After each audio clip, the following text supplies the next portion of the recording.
Okay, does dating a woman with a high body count matter, or does a woman's body count matter? The short answer is maybe, or it depends.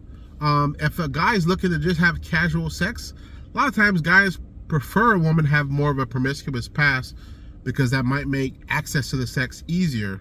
Whereas if you're dealing with a woman that has a lower body count, who's more selective about the partner she chooses to be with, access to casual sex may not be as easy with someone like that. For relationships though, that same guy might prefer someone with a lower body count, just for like a better bond. And so there's a chemical called oxytocin that women release. Guys release it too, just not as much as women. That is frequently referred to as the love chemical.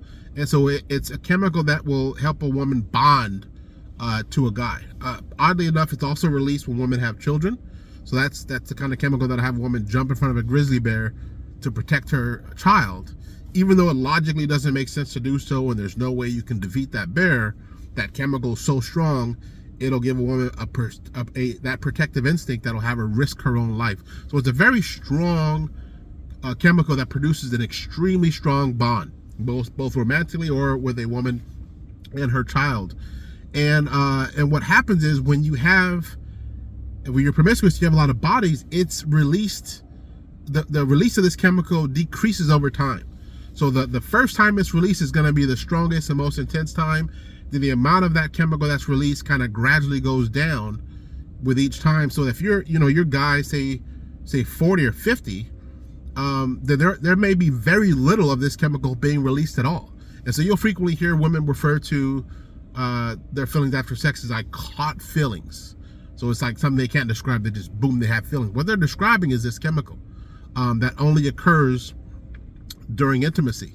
So a woman may like a guy for logical reasons, like, oh, he has a good job and he's a provider and he's funny or whatever, but then there's this reason where they can't explain it, bond, and that's the chemical. That's why you'll see like a woman can, after sex, can forget a guy as a bum. Like a guy can sleep with a woman who's a bum, who nothing really to offer, can't keep a job, whatever, and after sex, he's still gonna recognize she's a bum.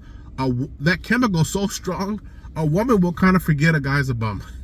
After sex is good enough, she might be like, oh, all of a sudden now she sees the potential in him and what he can become, and wants to kind of plan a future with him, when 3 days ago she would have thought he was a joke. And so that it's a super strong chemical. So and you're at risk. You risk the quality of the relationship with a woman with a higher body count. It's been a study that shows divorce rates, for example, go up dramatically as the body count increases. So the bond just not going to be as strong no matter what you do.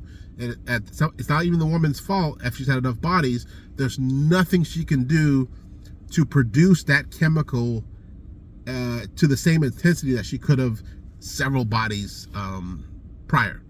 And so it just is what it is. So you got to recognize you may not have as strong of a bond as you might like. And so when you have turbulence in a relationship, having that, the strongest bond possible and as close to unconditional love as possible is what's going to get you through that turbulence.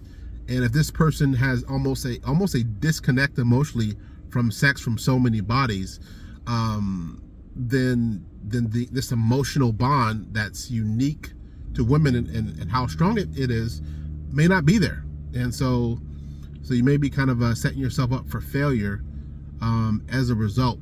And so there's something to keep in mind when deciding whether or not body count matters. It does have tangible effects on the relationship. That's where the term, can't make a hoe a housewife comes from. Not saying it's impossible, but the odds are certainly stacked against you. And so keep that in mind. Until next time, be different.